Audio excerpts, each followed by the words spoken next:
আসসালামু আলাইকুম। চলে আসলাম নতুন একটি রেসিপি নিয়ে। আজকে নিয়ে আসলাম আমি আপনাদের সামনে চটপটি রান্না। এখন শহর বন্দরে যেখানেই ঘুরতে যাই না কেন রাস্তার ধারে চটপটিটা থাকবেই। আর কি যে একটা ঘ্রাণ দেখে মনে হয় খাই। আসলে কোনো একদিন কিনেও খেয়েছিলাম, খুব ভালো লাগছে। তা আমি প্রথমে এই কলাইগুলো আমি সুন্দরভাবে ধুয়ে সেদ্ধ দিয়েছি। এটা ভালোভাবে সেদ্ধ করতে হয় পর্যাপ্ত পরিমাণ।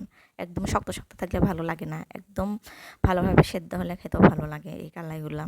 চটপটির জন্য অবশ্যই কালাইগুলো বেশি ভালো হয়, বরবটি কালাই, কেউ বলে বরবটি কালাই, কেউ বলে কাবলি কালাই, যাই যেটাই বলেন। এই ছোলা সহ এই কালাইটা খুব সুন্দর লাগে, চটপটির জন্য উপযোগী। আমি খুব সুন্দরভাবে সেদ্ধ করে নিলাম। তো দিয়ে দিলাম প্রথমে হচ্ছে পাতিলে সরিষার তেল, একদম খাঁটি সরিষার তেল। দেখেন নাল টস টস করতেছে। সরিষার তেল দিয়ে চটপটি রান্না করলে আসলে ভালো লাগে। সরিষার তেল দিয়ে দেওয়ার পরে এখানে আমি দিয়ে দেবো হচ্ছে কিছুটা মশলা। 2টা শুকনো মরিচ, 2টা কাঁচামরিচ, তেজপাতা, জিরা আমি দিয়ে নিলাম। দারচিনি এবং এলাচও দিয়ে দিয়েছি। অল্প পরিমাণ মশলা দিয়ে নিচ্ছি, কারণ আমি গরম মশলাটা ইউজ করবো। আর চটপটি খাইতে যদি গরম মশলা সবসময় দাঁতের নিচে পড়ে, এটা ভালো লাগবে না। এই জন্য আমি গরম মশলাটা ইউজ করবো। গোটা মশলা অল্প পরিমাণ দিয়েছি। এখানে দিয়ে দিলাম পেঁয়াজ কুচি।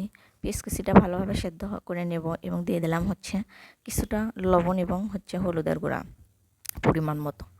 আর এই পেঁয়াজগুলো খুব সুন্দরভাবে কষে নেব যতক্ষণ না একদম পেঁয়াজটা সেদ্ধ না হয়ে না আসে। পেঁয়াজটা সেদ্ধ হওয়া পর্যন্ত আমি ভালোভাবে কষে নেব। আসলে চটপটি আমরা অনেকভাবে খেয়েছি। এর আগে আমি বেশ কয়েকবার চটপটি রান্না করছি, সেটা ডিম কুচি দিয়ে। কিন্তু ডিম কুচির চেয়ে এই চটপটিটা রান্না বেশি টেস্ট লাগে। এখানে আদা রসুন এবং জিরা বাটা দিয়ে দিলাম আমি কিছুটা। আমি আজকে রান্না করব হচ্ছে গরুর কলিজা এবং ফ্যাপসা দিয়ে। কেউ কেউ খাসির কলিজা ফ্যাপসা, যেটা পারে সেটা দিয়ে রান্না করলেই হয়, কিন্তু এটা বেশি স্বাদ লাগে। তা দিয়ে দিলাম আমি সামান্য একটু গরম পানি সেদ্ধ পর্যন্ত। আমি দিয়ে দিলাম হচ্ছে গরুর কলিজা এবং ফ্যাপসাটা। গরুর কলিজা এবং ফ্যাপসা দিয়ে আমি চটপটি কিনে খাইছি, এতটা একটা সুস্বাদু আর টেস্ট লাগছে আমাকে, অন্যরকম। এই জন্য আমি ভাবলাম আমি এটা দিয়ে রান্না করে খাবো চটপটি এখন থেকে। আসলে অন্যরকম একটা স্বাদ আসে। এই গরুর কলিজা এবং ফ্যাপসা পর্যাপ্ত পরিমাণ কষে নিতে হবে একদম সুন্দর করে। দিয়ে দিলাম এখানে গরম মশলার গুঁড়াটা। গরম মশলার গুঁড়াটা দিয়ে দিলে কলিজা ফ্যাপসা একটা আলাদা ঘ্রাণ আসবে, খুব সুন্দর লাগে ঘ্রাণটা।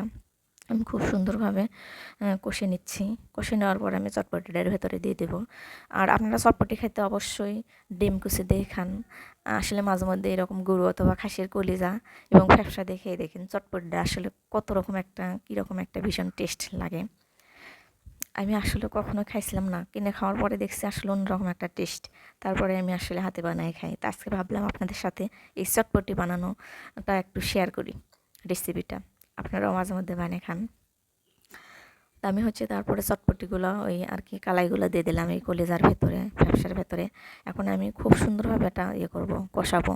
একদম নরম নরম না হওয়া পর্যন্ত আমি কষাবো। একটু মাখা মাখা হলে চটপটিটা বেশি টেস্ট হয়, এই জন্য একটু মাখা মাখা করবো। কষানি করলে অবশ্যই মাখা মাখা হয়ে আসবে। তাই আমি ভালোভাবে কষাবো।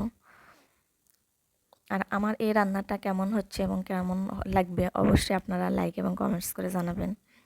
দিয়ে দিলাম সামান্য একটু লবণ, মানে লবণের পরিমাণটা একটু কম কম মনে হলো দিয়ে দিলাম। তাই আমি খুব সুন্দরভাবে এটা কষাবো, একদম ভালোভাবে মানে মাখা মাখা হওয়া পর্যন্ত আমি কষাবো। আর যত কষাবেন এই চটপটিটা তত টেস্ট বেশি আসবে, তত ভালো লাগবে খেতে। কারণ চটপটি তো আর আমরা অন্য কিছু দেখাবো না, শুধু শুধু এমনি খেতে হবে। আর এর আলাদা একটা টেস্ট অবশ্যই লাগা দরকার। তা আমার কষানি করাটা প্রায় শেষ। আমি হচ্ছে এখানে একদম গরম পানি দেবো, ফুটন্ত গরম পানি। এখানে অবশ্যই ঠান্ডা পানি ইউজ করাই যাবে না, ফুটন্ত গরম পানি দিলে চটপটিটা বেশি ভালো লাগবে। আর আমার বলক উঠে এসেছে, এর পর্যায়ে আমি দিয়ে দিলাম হচ্ছে ধনিয়া এবং জিরা গুঁড়াটা। একদম আমার রান্নাটা শেষ পর্যায়ে। এখন আমি পরিবেশন করার পালা, খড়াতে ঢালে নিয়েছি বাটিতে, যাই যেটা বলেন। বাটির উপরে আমি এখন আমি পরিবেশন করব, যেটা দিয়ে সেটা হচ্ছে দিয়ে নেব। এখানে আমি দিয়ে দিলাম টমেটো কুচি। আমার কাছে আজকে শশা কুচি ছিল না, শশা ছিল না, এই জন্য আমি বাকি যেগুলো ছিল সেগুলোই দিয়ে দিলাম। তারপর দিয়ে দিলাম পেঁয়াজ এবং মরিচ কুচি, কাঁচা মরিচ কুচি এবং ধনিয়া পাতা দিয়ে শেষ করলাম।